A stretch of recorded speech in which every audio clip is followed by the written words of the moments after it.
700,000 people displaced, and thousands more murdered in cold blood, fallen to bullets, beheadings, and torture. Women raped and children executed, homes burned to the ground and bulldozed, and bodies tossed into mass graves without a second thought. These atrocities are currently being committed by the military and government of Myanmar on its own Rohingya ethnic minority. They constitute what the UN defines as acts of ethnic cleansing and genocide. These crimes have sparked international outrage and condemnation. Interestingly enough, the UN has also named another entity in the investigations, one that has flown below the radar thus far. This is Facebook's complicity in a genocide.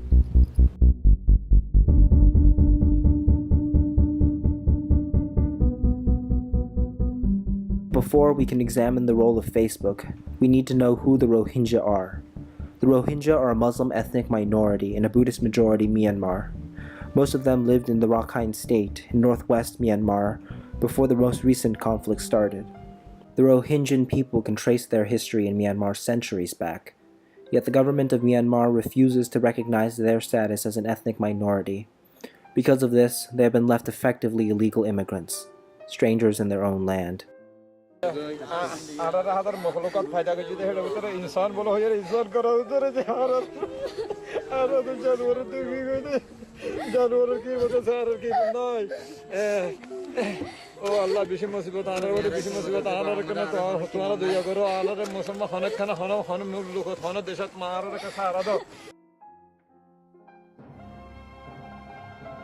The most recent conflict began in 2016 when an insurgent group from within the region, the Arakan Rohingya Salvation Army or ARSA, launched an attack on police outposts, killing 12 members of the security forces. What followed was a retaliatory strike of a nature so disproportionate that it has been condemned by the United Nations as a textbook example of ethnic cleansing.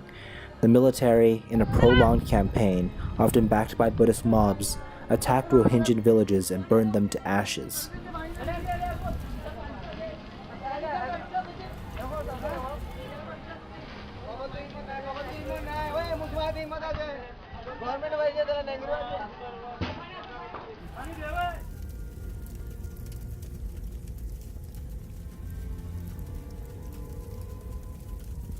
The United Nations Human Rights Council described reports of indiscriminate and disproportionate attacks, extrajudicial killings, arbitrary deprivation of liberty, enforced disappearances, destruction of property and pillage, torture and inhuman treatment, rape and other forms of sexual violence, forced labor, and the recruitment of children into armed forces. They heard numerous accounts of children and babies who were killed, boys arrested, and girls raped.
In perhaps one of the most harrowing accounts that have surfaced, 10 men were lined up by the military and executed before being thrown into a mass grave. One report recounts blue-green puddles of acid sludge surrounding corpses without heads and torsos that jut out from the earth, with skeletal hands seemingly still clawing at the ground. Now, I'm not describing these crimes for just their shock value. It's important that we understand the gravity of this situation so we can truly assess the cost of this tragedy in human terms. So now we must ask, what is the role of Facebook in this tragedy? According to the head of the Human Rights Council, as far as the situation in Myanmar is concerned, social media is Facebook, and Facebook is social media. One poll stated that 73% of people in Myanmar rely on Facebook for news.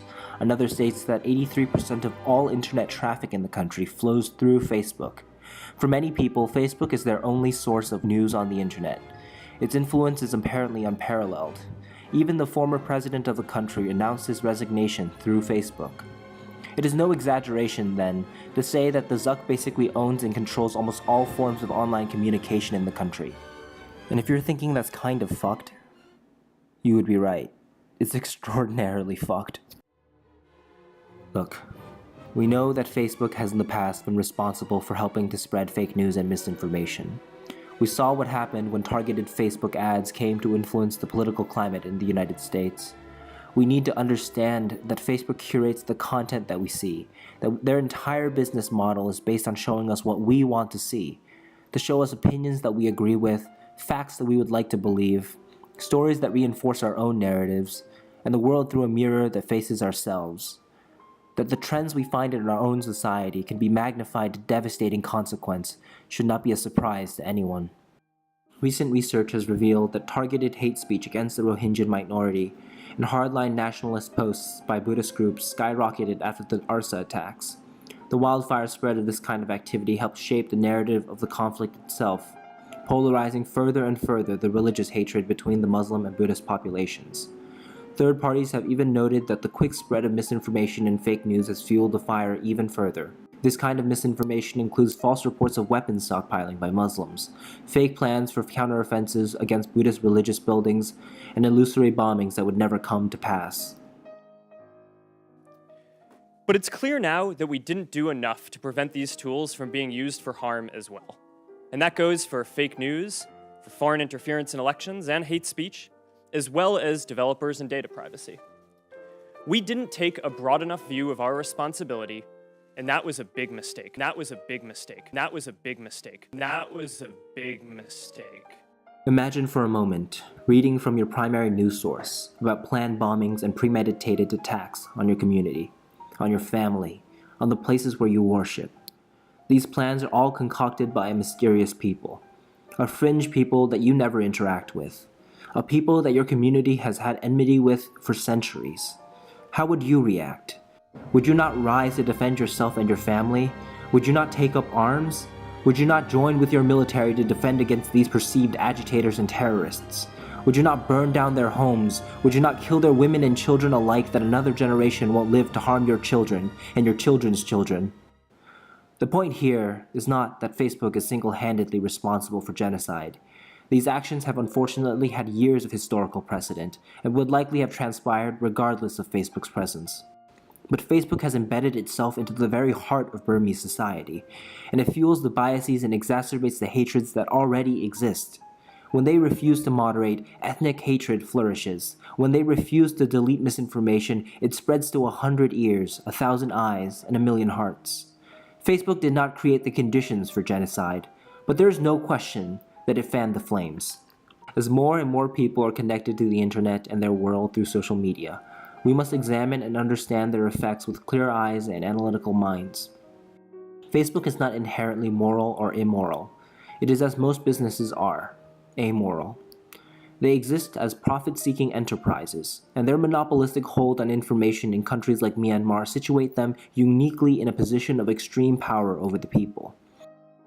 We, as an international community, must awaken to the influence of this medium. Facebook's algorithms don't just provide news, they also swing elections. Their business model doesn't just connect people, it also does a great deal to divide them. Facebook's influence doesn't just improve without qualification people's lives.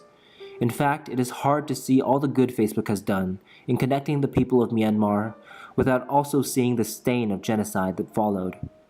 Facebook has claimed that they are trying to do more. They have stated that they will have over 20,000 community operatives by the end of this year, working in situations like Myanmar to prevent what had happened there happening elsewhere. But these 20,000 community operatives come too little too late for the Rohingyan people. The damage has already been done. And if they had hired a person for every orphan child, every headless torso, every destroyed community, and every broken soul that they had a role in creating, then they still would not have done enough. Facebook reported a record-breaking $40 billion of revenue in 2017.